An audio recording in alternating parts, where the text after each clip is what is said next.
কিস্তি থাকলে কুরবানি দেয়া যাবে কি না, অথবা ঋণগ্রস্ত থাকলে কুরবানি দিবেন নাকি না দিবেন। আমি যে কথাটা বলতে চাই ভাই, ঋণের কতগুলো ধারা আছে, বিভিন্ন ধরনের ঋণ হয়ে থাকে, ঋণী হয়ে থাকে মানুষ। যেমন ধরুন 1000 কোটি টাকা ঋণ, আপনি ব্যাংক থেকে ঋণ নিয়েছেন, আপনি ব্যবসা করেন, হাজার হাজার মানুষ আপনার প্রতিষ্ঠানে চাকরি করে, আপনিও ঋণগ্রস্ত। আবার এলাকার কিছু গরিব মানুষ আছেন, তারাও ঋণগ্রস্ত। আবার কিছু মানুষ মুদি দোকানে ব্যবসা করেন, সেই ব্যক্তিও বিভিন্ন দোকান থেকে বিভিন্ন সময়ে মালামাল ক্রয় করে থাকেন ঋণ হিসাবে, অর্থাৎ তিনিও ঋণগ্রস্ত। তাহলে এগুলোর ভিতরে কিন্তু পার্থক্য আছে। যিনি ধরুন হাজার হাজার টাকা, লক্ষ হাজার কোটি টাকা অথবা 100 কোটি টাকা যিনি ঋণ নিয়ে ব্যবসা শুরু করলেন, তিনিও ঋণগ্রস্ত। একজন একেবারেই গরিব, তিনিও ঋণগ্রস্ত। এই দুটার মধ্যে কিন্তু পার্থক্য আছে। যে ব্যক্তি 100 কোটি টাকার মালিক, সে ঋণগ্রস্ত কোম্পানি অথবা সে ঋণগ্রস্ত ব্যাংকের কাছে, কিন্তু সে দিব্যি সুন্দরভাবে চলাফেরা করতেছে, এমনকি প্রতি মাসে যে হারে ব্যাংকে পরিশোধ করা দরকার সেভাবে করতে পারতেছে। সেই ব্যক্তিকে অবশ্যই কুরবানি দিতে হবে, সে কুরবানি না দিয়ে থাকতে পারবেন না। তবে হ্যাঁ, কিছু কিছু এলাকায় এমন মানুষ রয়েছেন যারা ইচ্ছা করেই এই কুরবানি দেন না, ওই এলাকার তত বেশি কুরবানি প্রচলিত না, অনেক বড় লোকরাও দেন না, এটা কিন্তু ভুল করে থাকেন। যাদের নিসাব পরিমাণ সম্পদ থাকবে কুরবানির দিনগুলোতে, তাদেরকে অবশ্যই কুরবানি দেওয়া ওয়াজিব। তবে হ্যাঁ, যারা একেবারেই ঋণগ্রস্ত, একেবারে গরিব, কিন্তু ঋণের টাকা পরিশোধ করতে পারছেন না, তিনি কুরবানি দেওয়ার তার আকাঙ্ক্ষা, তবে এটা ভিন্ন কথা, তিনি দিতে পারবেন আকাঙ্ক্ষা থাকলে।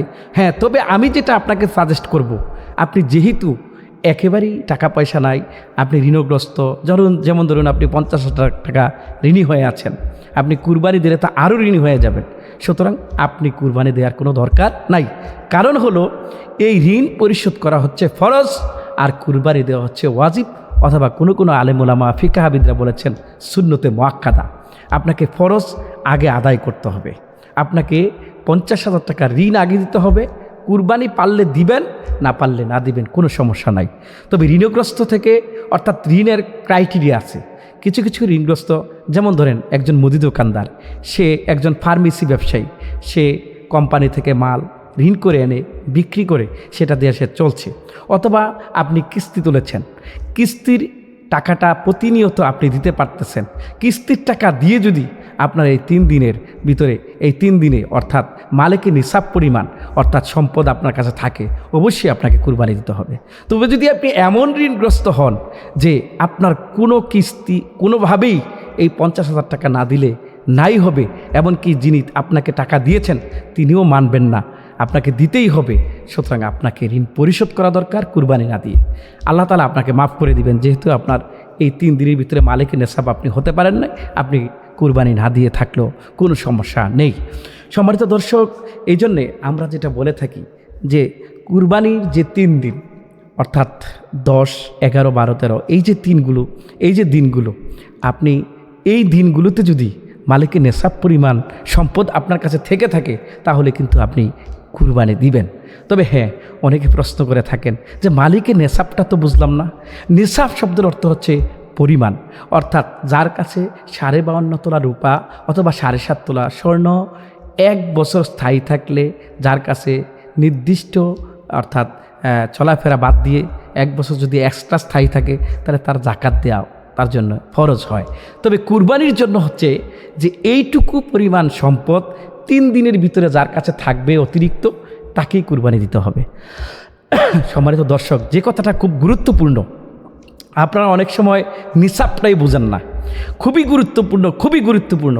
এবারে আসুন যে 7.5 তোলা স্বর্ণও বুঝি না, 52 তোলা রূপও বুঝি না, আমি টাকা বুঝি, কত টাকা থাকলে আমাকে কুরবানি দেওয়া লাগবে।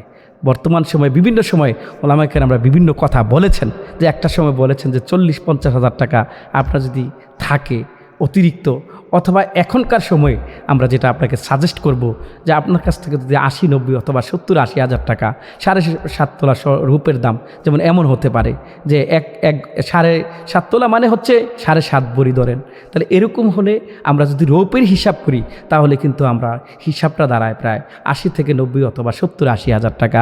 যার কাছে এই ঈদের 3-4 দিন, এই 3 দিন যতদিন কুরবানি দেওয়া যায়, এই 3 দিনের ভিতরে অতিরিক্ত থাকবে তাকেই কুরবানি দিতে পারবে। এখন বলতে পারেন হুজুর আমি তো নেশাব পরিমাণ সম্পদ আমার নাই, কিন্তু আমি কুরবানি দিতে চাই, এটা আপনি কুরবানি দিতে পারবেন, তবে ইসলাম কোনো জিনিস আপনাকে চাপিয়ে দেন নাই। লা ইউকাল্লিফুল্লাহু নাফসান ইল্লা উসাহা, যে আল্লাহ রাব্বুল আলামিন আপনার সাধ্যের বাইরে কোনো কিছু চাপিয়ে দিতে চান না। ইসলামের সৌন্দর্য হচ্ছে আপনি ইস্তেতাআত রাখেন, সক্ষমতা রাখেন, আপনার এবিলিটি আছে, আপনি এটা করবেন, আপনার এবিলিটি নাই আপনি করবেন না, কোনো সমস্যা নাই। আর জরুরাতু তবিহুল মাহজুরা, অর্থাৎ জরুরতের কারণে ইসলামের মাসালা হালকা হয়ে যায়। এই জন্য আমরা বলবো সম্মানিত দর্শক যে আমরা কমফোর্টেবল ফিল করে আমরা কুরবানি দেবো, আর কুরবানিটা হবে কেবলমাত্র একমাত্র শুধুমাত্র আল্লাহর সন্তুষ্টির জন্যে। সম্মানিত দিনী ভাইরা, আমরা অনেক সময় অনেক ঋণ করেও নিজেকে দেখানোর জন্য, নিজেকে বড়লোক বানানোর জন্যে আমরা কিন্তু কুরবানি দিয়ে থাকি, এটা আমরা করব না। আরেকটা মাসালা হলো যে আমি যে কথাটা বলতে চাই, আপনি যে ঋণগ্রস্ত কেন কুরবানি দিবেন না, এটার কারণ হলো যে রাসূলুল্লাহ সাল্লাল্লাহু আলাইহি সাল্লাম বলেছেন যে রাসূল করিম সাল্লাল্লাহু আলাইহি ওয়াসাল্লামের হাদিসে এসেছে যে একটি লাশ নিয়ে রাসূল করিম সাল্লাল্লাহু আলাইহি ওয়াসাল্লামের কাছে নিয়ে আসা হলো। রাসূল করিম সাল্লাল্লাহু আলাইহি ওয়াসাল্লাম তার জানাজা পড়েন নাই। ওই সময় সাহাবীরা জিজ্ঞেস করলেন, ইয়া রাসূলুল্লাহ কেন আপনি তার জানাজা পড়বেন না? রাসূল করিম সাল্লাল্লাহু আলাইহি ওয়াসাল্লাম বললেন যে এই লোকটা ঋণগ্রস্ত, সুতরাং ঋণ দিয়ে দেয়াই ভালো। এই জন্য আমরা চেষ্টা করব, ঋণের কিছু পার্থক্য আছে, আপনি বুঝে নেবেন যে আপনি কোন ধরনের ঋণী। অনেক সময় দেখা যায় যে আপনি যার থেকে ঋণ নিয়েছেন তাকে যদি বলেন ভাই আমি কুরবানিটা দিয়ে নেই, তাহলে আপনার ঋণটা আমি পরিশোধ করে দেব, সে যদি অনুমতি দেয় কোনো সমস্যা নেই, আপনি কুরবানি দিবেন, আপনি কুরবানি দিতে কোনো বাধা নেই। অর্থাৎ আপনি সাবলীলভাবে কুরবানি দিবেন। আপনাকে জোর করে যে এই কুরবানি দিয়ে ভালো আমল করা লাগবে, কুরবানি দিয়ে দিতে হবে, বিষয়টা এমন নয়। আমরা যেটা করে থাকি যে কুরবানি দেওয়ার ক্ষমতা আমাদের নাই, তারপরও আমরা কুরবানি দেই। আমরা চিন্তা করি যে আমাদের ছেলেগুলো কোত্থেকে মাংস খাবে, আরেকজনের দরজায় গিয়ে দাঁড়ায় থাকবে, এই ধরনের চিন্তা করা যাবে না। মাংস তো আমরা খাবই, সন্তুষ্টি আমাদের টার্গেট থাকবে আল্লাহর সন্তুষ্টি, আর আমি সেটা আল্লাহর সন্তুষ্টির জন্যই করব, সেটা আমাদেরকে করতে হবে। সম্মানিত দর্শক, এক ভাই আমাকে প্রশ্ন করেছেন, রংপুর থেকে দিনাজপুর থেকে যে গরুগুলো ঢাকাতে নিয়ে আসা হয়, সেই গরুগুলো তো অনেক কষ্ট পায়, আসলে কিছু চড়া দামে বিক্রি করার জন্য ব্যবসায়ীরা এগুলো করে থাকেন, তাহলে এটা কি জায়েজ আছে কিনা? প্রিয় ভাই, আমি আপনার প্রশ্নে বলবো যে এই প্রাণীটাও তো আল্লাহর একটা সৃষ্টি, এমনকি মানুষের খুবই উপকারে আসে। আমি একটা ঘটনা শুনেছি যে এরকম বলা হয়েছে যে এক ব্যবসায়ী, সে ক্ষুদ্র ব্যবসায়ী, প্রায় 14-15টা ছাগল মানুষের, অর্থাৎ গাড়ির যে পাশে বক্স থাকে এই বক্সে করে নিয়ে এসেছেন। একটার সময় দেখা গেলো অনেক গরম, গাড়িতে লং জার্নির কারণে এই ছাগলগুলো সবগুলো মরে যায়, পরে রাস্তায় ফেলে দেওয়া হয়। প্রিয় ভাইরা, আমরা এরকম কাজ করব না।